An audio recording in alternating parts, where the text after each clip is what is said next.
So I found God on the way up, or I'm finding God on the way up, meaning that there isn't a struggle.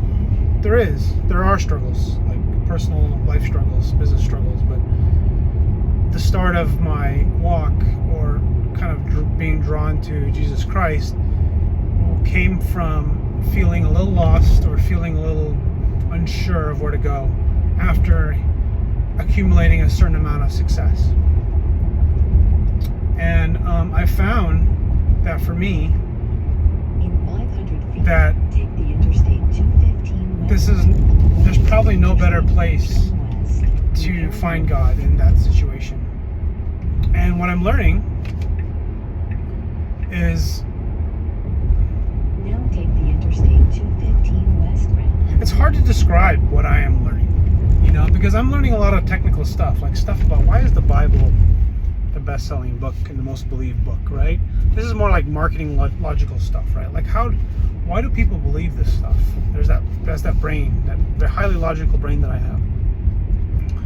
And then there's that kind of surrendering release that I have also, which is life is getting heavy sometimes, and I need an extra 6th, 7th, 8th gear that just does not exist in my conscious memory. So, and the spirituality could be another religion, or it's Jesus Christ for me, or it's becoming Jesus Christ. And I'm trying to understand it and fit it. And one of the things that I wanted to talk about is sort of the things that have drew me to God from a logical perspective.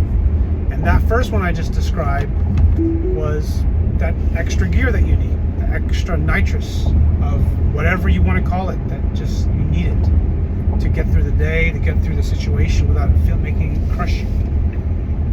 The second logical thing was actually a really powerful kind of video I saw on Joe Rogan's podcast. It was like a clip with David Mamet, which was sort of a weird interview, but there was one thing he did say about the Bible which was super fascinating. And that thing was like, 2,000 years ago, how did you describe the world? How did you explain all these things that were happening? Right? Well, there's these stories in this book. We didn't have the language like we do now. And when I heard that was sort of a logical explanation to me about why the Bible is true.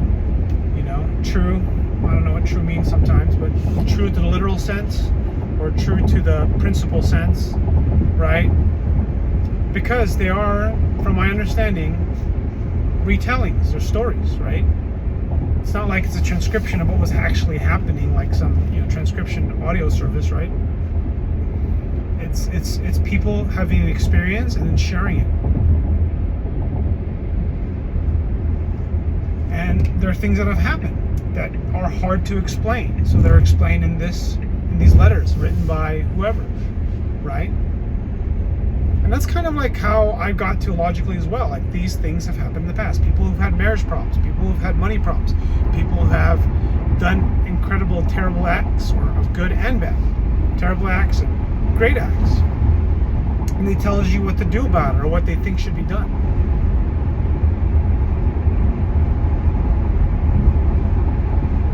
And then I guess the third logical thing,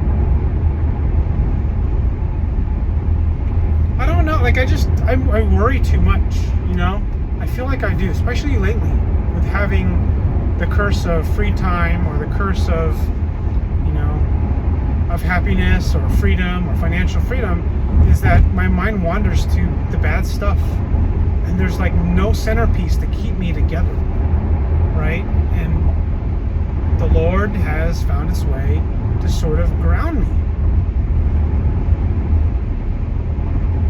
And that's what I got.